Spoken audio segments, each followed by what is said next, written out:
আমারে করো তোমার বিনা, লহ গো লহ তুলে, উঠিবে বাজি তন্ত্রীগুলি মোহন অঙ্গুলে।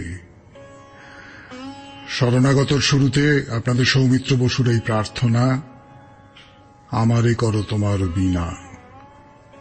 শুনছেন 92.7 বিগ এফএম এ অনেক গান আর সৌমিত্র বসুর কথা।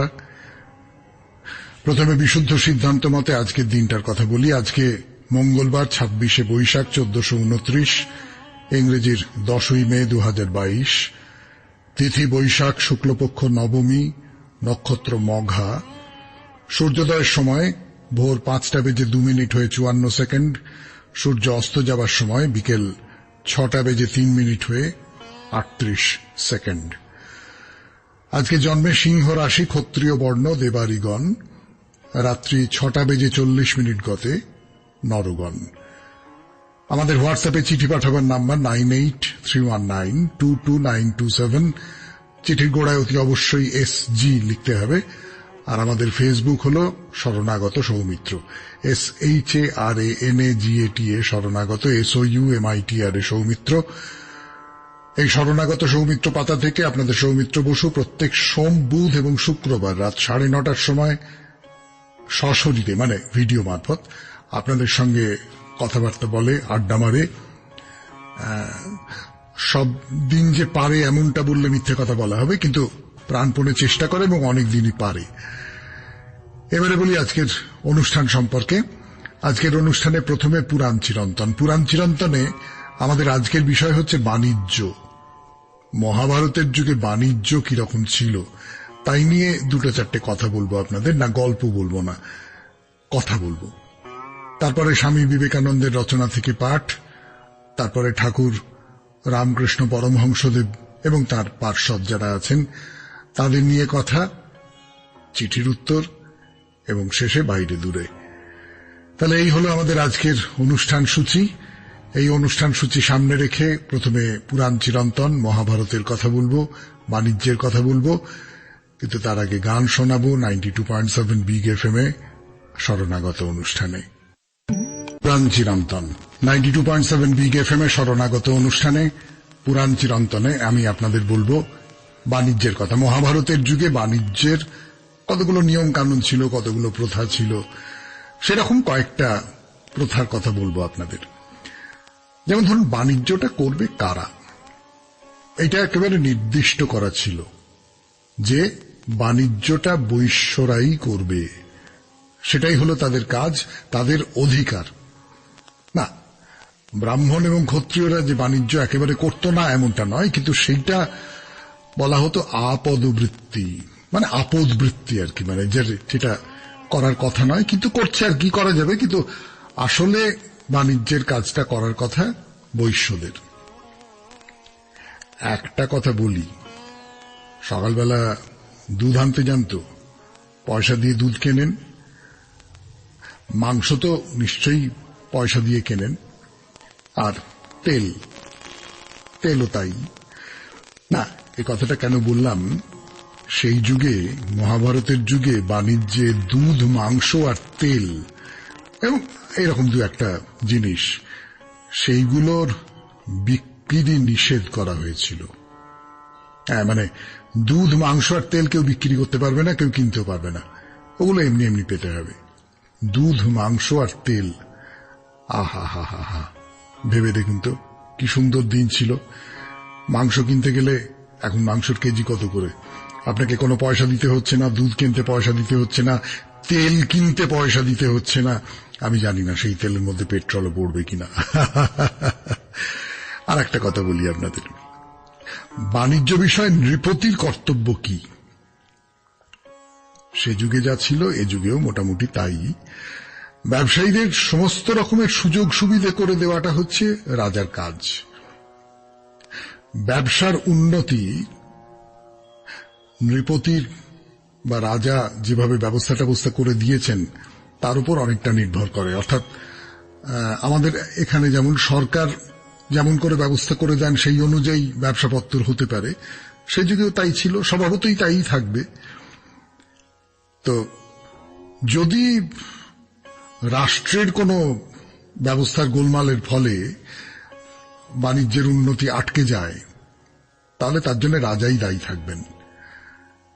এমনকি ব্যবসা বাণিজ্যের উন্নতি হবে কি না হবে তাই নিয়ে যদি কোনো বণিক, অভিজ্ঞ বণিক, দক্ষ বণিক, তার মনে কোনো সংশয় উপস্থিত হয়, তবে বুঝতে হবে যে বাণিজ্য সম্বন্ধীয় আইন কানুনের ব্যাপারে রাজার কোনো একটা ত্রুটি আছে। রাজা এমনভাবে আইন করবেন যাতে বণিকের কোনো ক্ষতির আশঙ্কা না থাকে। ভাবুন, মহাভারতের যুগের কথা বলছি, কিন্তু 92.7 বিগ এফএম এ শরণাগত অনুষ্ঠানে বলছি আমি, আপনাদের সৌমিত্র বসু। বলি, বাইরে থেকে যারা বাণিজ্য করতে আসছেন তাদের ব্যাপারে কিরকম কি ব্যবস্থা? বণিকদের নিয়ে কথা হচ্ছে তো, মহাভারতের যুগের বণিকদের বাণিজ্য এই সমস্ত নিয়ে কথা হচ্ছে 92.7 বিগ এফএম এ শরণাগত অনুষ্ঠানে। তো বিদেশ থেকে যে সমস্ত বণিকেরা এখানে ব্যবসা করতে আসছেন তারা যত রকমের সুযোগ সুবিধে পেতে পারেন, রাজা সেই বিষয়ে লক্ষ্য রাখবেন। কোন ঠগ, ধূর্ত তাদের বঞ্চনা করলো, তাদের ঠকিয়ে নিল, এটা হতে পারবে না। এ ব্যাপারে রাজাকে বিশেষভাবে নজর রাখতে হবে। তারা যাতে সে শহরে বলুন, গ্রামে বলুন, সমস্ত জায়গায় খুব নিরুপদ্রবে, নিরুদ্বেগে, সসম্মানে তাদের যা জিনিসপত্র আছে সেগুলো বিক্রি করতে পারেন, সে বিষয়ে জানবার জন্য রাজধর্মে নানা রকমের উপদেশ দেওয়া হয়েছে। যুধিষ্ঠিরের প্রতি নারদের উপদেশ ছিল এই ব্যাপারে, যে বাইরে থেকে যে বণিকেরা এখানে ব্যবসা বাণিজ্য করতে আসছে তাদের কোন রকমের অসুবিধে করা চলবে না। তার কারণটা বুঝতে পারেন আপনারা, বাণিজ্যের ওপরই তো রাজ্যের অর্থনৈতিক অবস্থাটা নির্ভর করে। কাজী বণিকদের যাতে কোনো সমস্যা না হয় সেটা দেখা তো রাজার কর্তব্য। তো আর একটা বলি, রাজসভায় বণিকদের আদর এবং যে নগর খুব সমৃদ্ধ, সেখানে বিদেশিরা এলে সেখানে কিরকম ভাবে তাদের দেখা হতো। রাজসভায় কিন্তু বণিকদের খুব সম্মান ছিল। রাজপুরীতেও বণিকদের ব্যবসার নানান রকম সব ব্যবস্থা করে দেওয়া হতো। তো এই যে বৈদেশিক যে বণিকেরা, তারা যত আয় করতেন সেই অনুযায়ী তাদের রাজকর দিতে হতো। তাহলে বুঝতেই পাচ্ছেন, এমনি এমনি রাজা যে সমস্ত সুবিধে টুবিধে করে দিচ্ছেন এমনটা নয়। তারা যত ব্যবসা করবেন তত বেশি করে তারা রাজকর দেবেন, অর্থাৎ ইনকাম ট্যাক্স যাকে বলে বা প্রফেশনাল ট্যাক্স যাকে বলে। কাজে যত বেশি বিক্রি করতে পারবেন, যত বেশি লাভ হবে, তাতে রাজার লাভ, তাই না? তো ঠিক কত পার্সেন্ট কর ধার্য করা হতো সে ব্যাপারে কোনো স্পষ্ট নির্দেশ নেই, কিন্তু কোন প্রকার অত্যাচার তাদের উপর করা হতো না। অতিরিক্ত কর আদায়ের জন্য পীড়াপিড়িও কিছু করা হতো না। এই অবধি থাক ব্যবসা বাণিজ্যের কথা। 92.7 বিগ এফএম এ শরণাগত অনুষ্ঠানে শুনলেন মহাভারতের যুগে ব্যবসা বাণিজ্য এবং সে ব্যাপারে যারা রাজা ছিলেন তারা কি চোখে দেখতেন যারা বাণিজ্য করছেন তাদের, বিদেশ থেকে আসা বণিকদের, দেশের বণিকদের, তাই নিয়ে কথাবার্তা হলো। এরপর স্বামী বিবেকানন্দের রচনা থেকে পাঠ, আমি সৌমিত্র বসু ফিরে আসছি গানের পর। বিবেকানন্দের রচনা থেকে পাঠ করছি। এই লেখাটির নাম মানুষের যথার্থ স্বরূপ।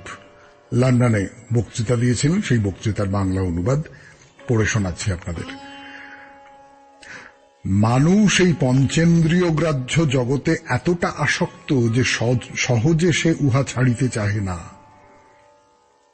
কিন্তু এই বাহ্য জগৎকে যতদূর সত্য ও সার বলিয়া বোধ হোক না কেন, প্রত্যেক ব্যক্তি এবং প্রত্যেক জাতির জীবনেই এমন একটি সময় আসে যখন অনিচ্ছা সত্ত্বেও জিজ্ঞাসা করিতে হয়, জগৎ কি সত্য? যে ব্যক্তি তাহার পঞ্চেন্দ্রিয়ের সাক্ষ্যে অবিশ্বাস করিবার বিন্দুমাত্র সময় পায় না, যাহার জীবনের প্রতি মুহূর্তেই কোন না কোন রূপ বিষয় ভোগে নিযুক্ত, মৃত্যু তাহারও নিকট আসিয়া উপস্থিত হয় এবং তাহাকেও বাধ্য হইয়া জিজ্ঞাসা করিতে হয়, জগৎ কি সত্য? এই প্রশ্নেই ধর্মের আরম্ভ এবং ইহার উত্তরেই ধর্মের পরিসমাপ্তি। এমনকি প্রণালীবদ্ধ ইতিহাসেরও পূর্বে সুদূর অতীতকালে সভ্যতার অস্ফুট উষাকালেও সেই রহস্যময় পৌরাণিক যুগেও আমরা দেখিতে পাই এই একই প্রশ্ন জিজ্ঞাসিত হইয়াছে, জগৎ কি সত্য? কবিত্বময় কঠোপনিষদের প্রারম্ভে আমরা এই প্রশ্ন দেখিতে পাই। কেহ বলেন মানুষ মরিয়া গেলে তাহার আর অস্তিত্ব থাকে না, আবার কেহ বলেন না, তখন তাহার অস্তিত্ব থাকে। ইহার মধ্যে কোনটি সত্য? এ প্রশ্নের অনেক প্রকার উত্তর প্রদত্ত হইয়াছে। যাবতীয় দর্শন ও ধর্ম প্রকৃতপক্ষে এই প্রশ্নেরই বিভিন্ন প্রকার উত্তরে পরিপূর্ণ। এর পরে কি? প্রকৃত সত্য কি?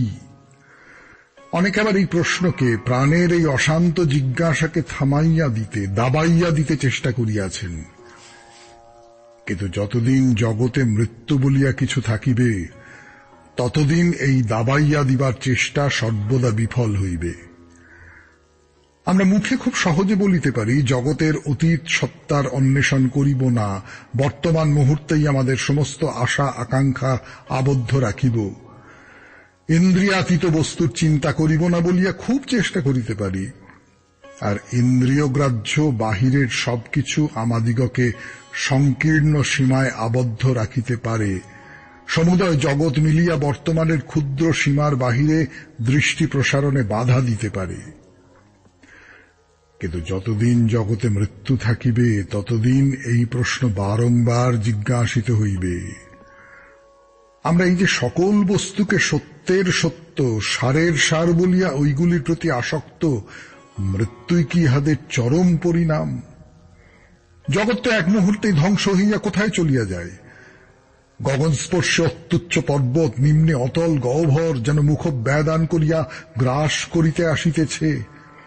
এই পাহাড়ের ধারে দাঁড়াইয়া যত কঠোর অন্তঃকরণই হোক, নিশ্চয় শিহরিয়া উঠিবে আর জিজ্ঞাসা করিবে, এসব কি সত্য? কোন মহাপ্রাণ ব্যক্তি সারা জীবন ধরিয়া সমস্ত শক্তি দিয়া একটু একটু করিয়া যে আশার সৌধ নির্মাণ করিলেন, এক মুহূর্তে তাহা উড়িয়া গেল। এগুলো কি সত্য? এই প্রশ্নের উত্তর দিতেই হইবে।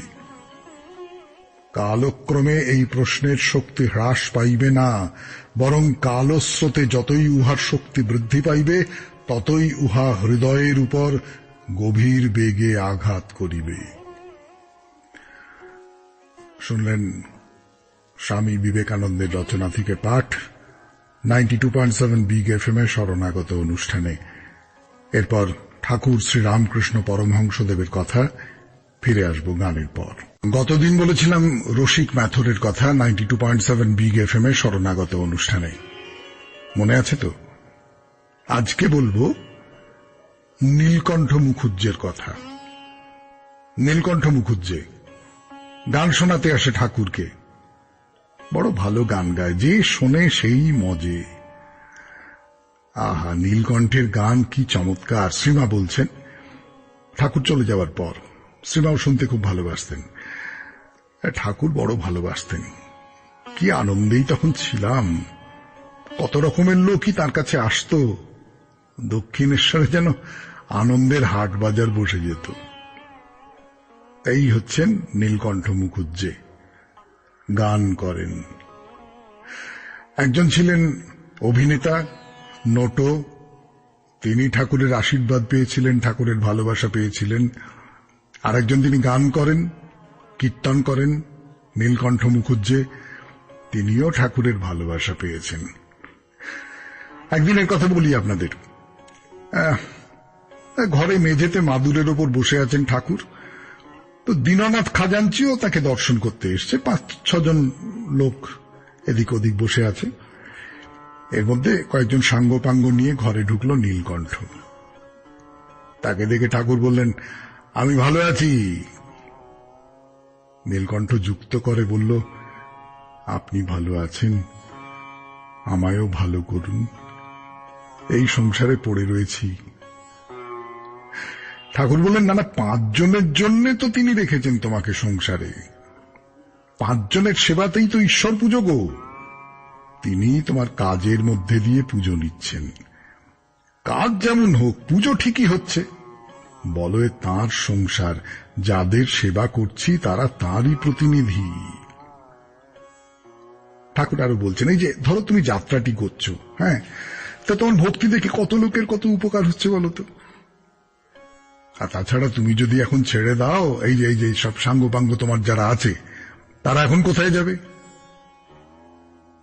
এই খুব যুক্তিসঙ্গত কথা। নীলকণ্ঠ মুখুজ্জে যদি আজকে গান ছেড়ে দেয়, তাহলে তার সঙ্গে যারা আছে তাদের কি হবে?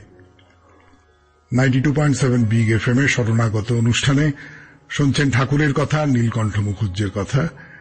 ফিরে আসবো গানের পর।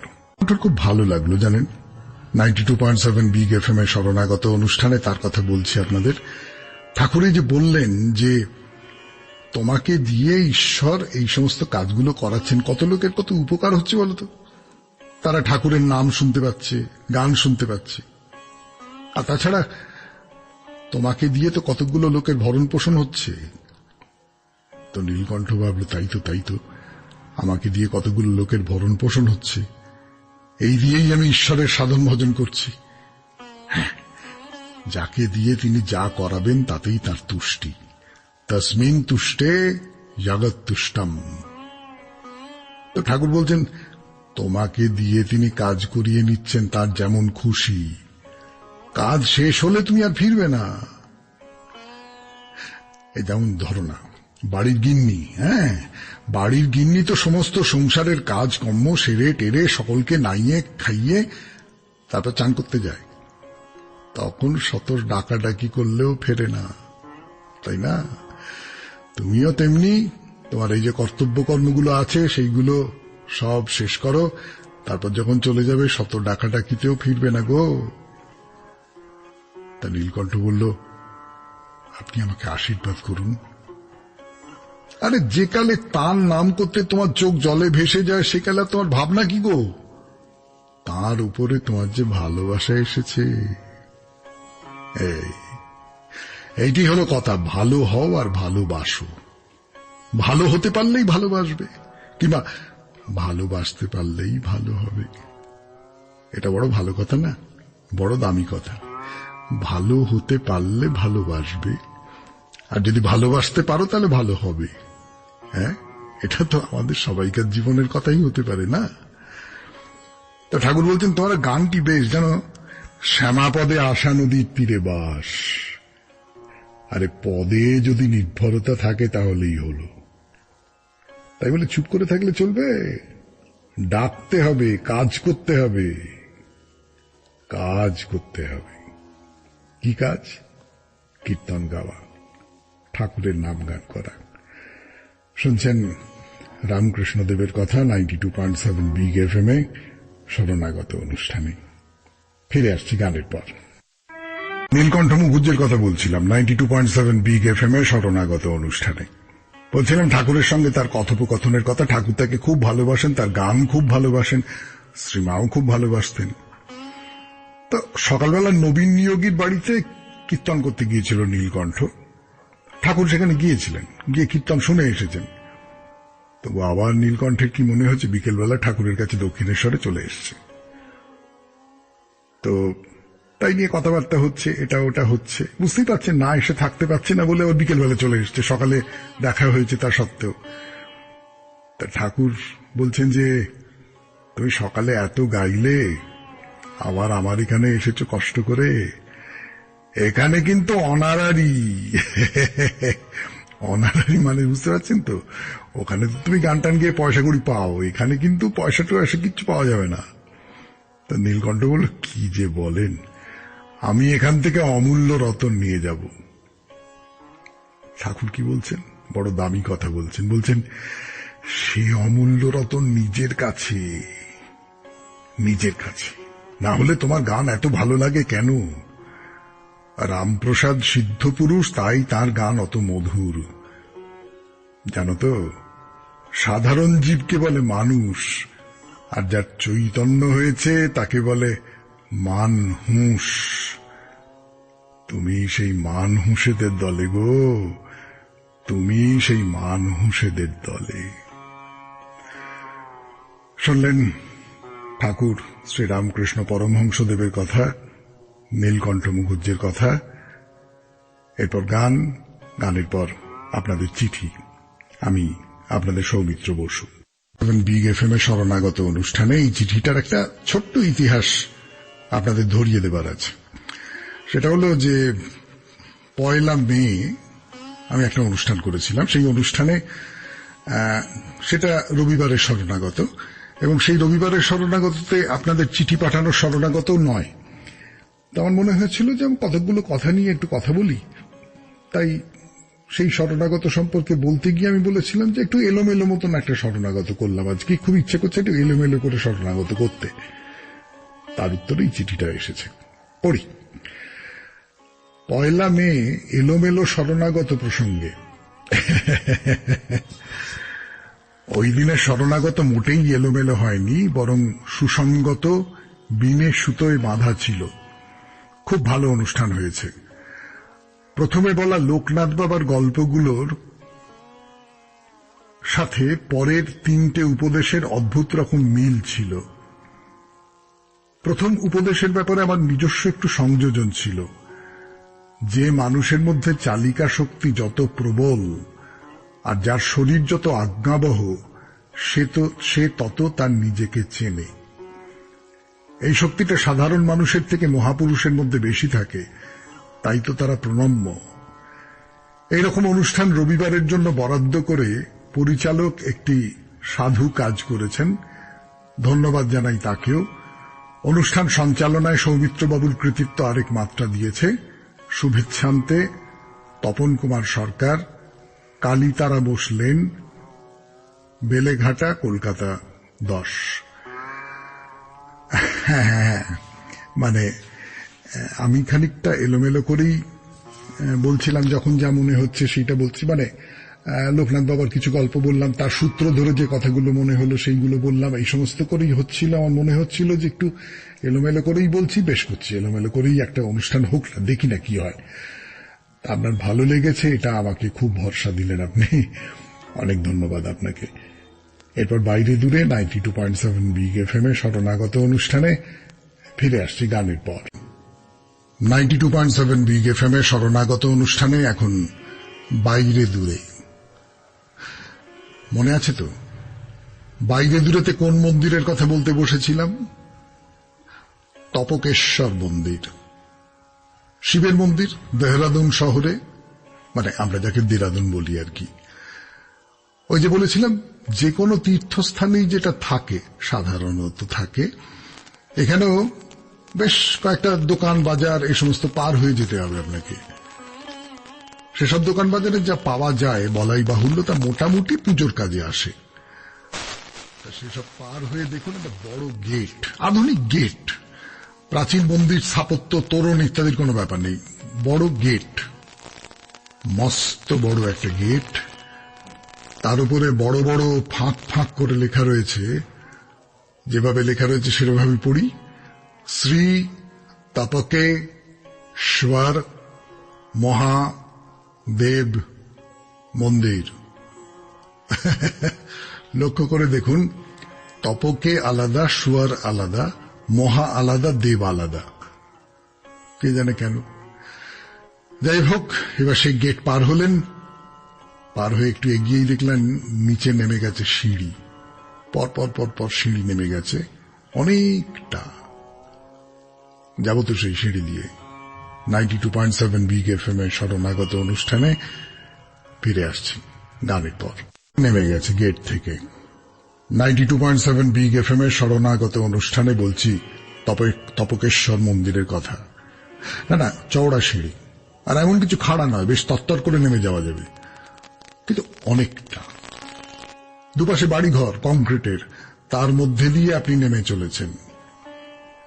আসলে বাবা তো স্বয়ম্ভু, নদীতে ডুবেছিলেন, নদী সরে যেতে সেখান থেকে প্রকাশিত হয়েছেন, বলেছি তো আপনাদের।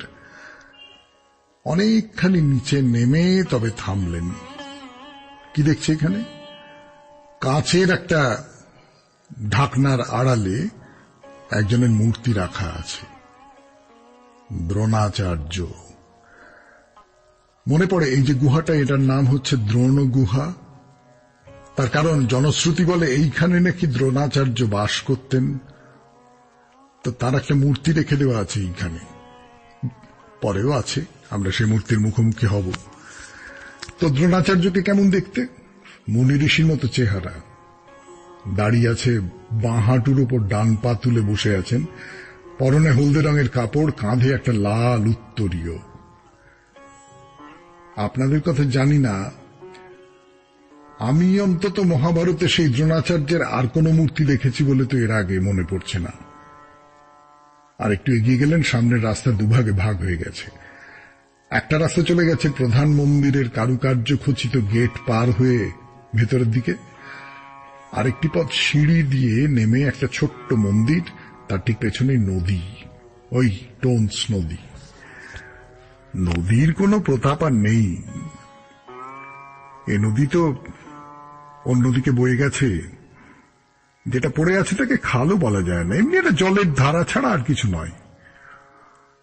নদীর ওপারে জলের ওপর দুটো সাপ পাথরের গায়ে লেপ্টে রয়েছে।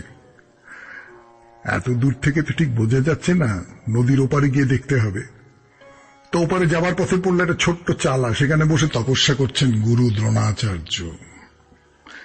জটাজুটধারী, গলায় রুদ্রাক্ষের মালা, পদ্মাসনে বসে ধ্যান করছেন। পেরিয়ে গেলাম তাকে। নদীর অন্য পারে পাথরের গায়ে সত্যি গোটা 3-4 সাপ। সাপ খুব ছোট্ট, একটা তো একেবারেই ছোট, এবং কোনো নড়াচড়া নেই, সত্যিকারের। কাছাকাছি কিছু পাথর টাথর এলোমেলো করে পড়ে আছে, তার ভেতরে ওরা অনেকে থাকে। শিব ঠাকুরের নিজের জিনিস। কি বুকের মধ্যে কেমন একটা শিশির করছে না? চলুন পালাই এখান থেকে। এই নদীর ধারে দাঁড়িয়ে চারপাশটা একবার দেখে নিন। 4টে দিক মন্দির দিয়ে ঘেরা, গোলাপি রঙের মন্দির সব, মাঝখানে বজরংবলীর একটা বিশাল মূর্তি দাঁড়িয়ে আছে। নদীতে জল খুব কম না, তা বলে হেঁটে পার হতে হবে না, উপর দিয়ে লোহার একটা পুল তৈরি করে দেওয়া হয়েছে। চল এবার তাহলে গুহার দিকে যাওয়া যাক। সেখানে আছেন তপকেশ্বর মহাদেব, তার দর্শনের জন্য যাব আমরা। 92.7 বিগ এফএম এর শরণাগত অনুষ্ঠানে আজকের মতো শরণাগত শেষ করতে হবে, সময় হয়ে গেছে। যাবার আগে তাহলে মনে করিয়ে দিই, আমাদের হোয়াটসঅ্যাপে চিঠি পাঠাবার নাম্বার 9831922927। চিঠির গোড়ায় অতি অবশ্যই SG লিখবেন। আর আমাদের ফেসবুক হলো শরণাগত সৌমিত্র, SHARANAGATA শরণাগত, SOUMITRA সৌমিত্র। এই পর্যন্ত সবাই খুব ভালো থাকবেন, আনন্দে থাকবেন, শরণাগত শুনবেন রোজ ভোর 5টা থেকে 7টা। নমস্কার। আমারে করো তোমার বিনা